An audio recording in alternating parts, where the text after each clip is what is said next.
Di sini gue berperan sebagai Halimah. Halimah itu kakaknya Rosida. Jadi pada dasarnya Ibu Halimah itu sayang keluarga. Ya, dengan kondisi ekonomi yang menengah ke bawah kan, dia tidak menengah ke atas. Tapi bukan itu. Bukan karena ekonomi, tapi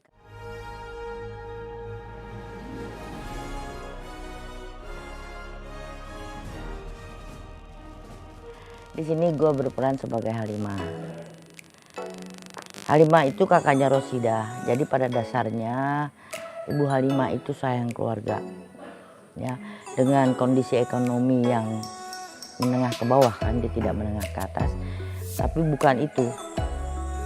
Bukan karena ekonomi, tapi karena kasih sayang bersama keluarga. Jadi apapun yang dihadapi, dia ikhlas. Karena hubungan kita pribadi dengan Tuhan, ada yang bagian kita sebagai manusia, tapi ada juga hak Tuhan. Seperti di sini kan perannya cucu saya satu mati, meninggal. Terus anakku, ibunya Rustam juga meninggal. Dan kita harus ikhlas, karena kalau keputusan Tuhan kan gak ada yang bisa ganggu gugat.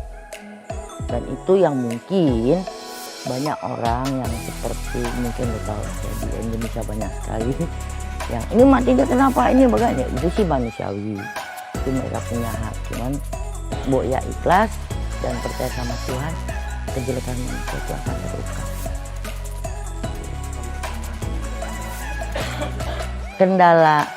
Kendalanya karena aku bukan asli Melayu bahasa, tapi sangat, buat aku sih sebetulnya sangat sedikit adaptasinya, karena kebetulan waktu itu reading tua sekali, waktu mungkin. Tapi karena pekerjaan ini ya bisa dibilang udah biasa, dan aku kan memang baru 45 tahun kan di film kan ya, jadi baru sedikit ah. ya, baru sedikit, jadi udah makan ciklet. Jadi ya alhamdulillah puji Tuhan. Nah, mudah-mudahan Ferry sebagai eksekutornya percaya, karena memang pada dasarnya kan pemain itu harus dipercaya sama saudara. Gitu.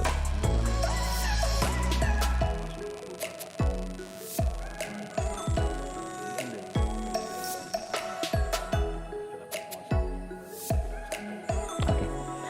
Aku sih berharap seperti mungkin yang ente juga tahu, akhirnya sekarang ini aku dengar di masyarakat umumnya, kan kalau kita ngajak anak-anak itu yuk sekolah di pesantren untuk menjadi lebih baik, untuk lebih mendalam pengetahuan tentang agamanya, tapi itu yang teoritis, yang dibangun cuma di pikirannya, tapi tidak di hatinya. Tidak adanya kasih sayang, makanya di pesantren ada pemerkosaan, ada sodomi. Nah itu yang aku sayangkan. Jadi karena itu mau dimanapun di Indonesia terutama, buat aku satu, kejujuran nggak ada yang punya. Berarti akhlaknya udah rusak, Pak. Jujur itu, orang jujur itu pasti akhlaknya baik.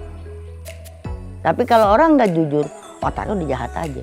Tapi ya itu kuasa Tuhan, karena Tuhan nyiptain matahari buat orang jahat, buat orang baik. Nyiptain hujan juga begitu. Kan nggak mungkin, ini orang baik doang nih gue kasih hujan, ini nggak mungkin. Karena itu mari kita berbenah diri siapapun. Jangan cuma pakai slogan agama, tapi moralnya, sikap hidupnya sehari-hari dengan sesama kayak apa.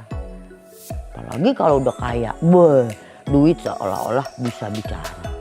Kan gitu. Padahal kan duit alat. Emang lu mati lu bawa diurukin duit? Kan kagak. Di akhlak. Nah itu, ngebenerin akhlak bukan karena guru ngaji, guru agama apapun, bukan. Itu dari hati. Bagaimana hubungan dia pribadi dan Tuhan yang mereka yakini. Kayak apa. Jangan menuhankan diri. Oh gue punya duit nih, jadi Tuhan dia. Kan gitu. Jadi pesan moralnya gitu ya. Pesan moralnya begitu. Mari kita berbenah diri, jujur pada diri sendiri dan Tuhan yang diyakini, supaya Indonesia itu betul-betul merdeka. Seperti yang Soekarno bikin, kita dikasih kemerdekaan. Tuhan juga menciptakan kita semua di dunia kan dikasih kemerdekaan. Tapi kemerdekaan itu jangan, kalau kata Gus Dur, jangan kebablasan. Harus punya tanggung jawab. gitu. Tanggung jawab terutama pada Tuhan. Jangan takut setan, tapi takut Tuhan gitu. Oke, sip. Terus mak,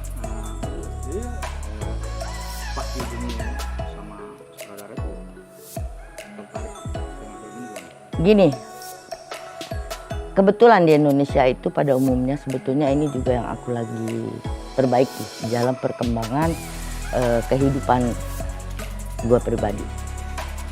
Berteman gue sama siapa aja, nggak lihat jabatan, nggak lihat umur, nggak lihat ini. Cuman pada saat bisnis lah.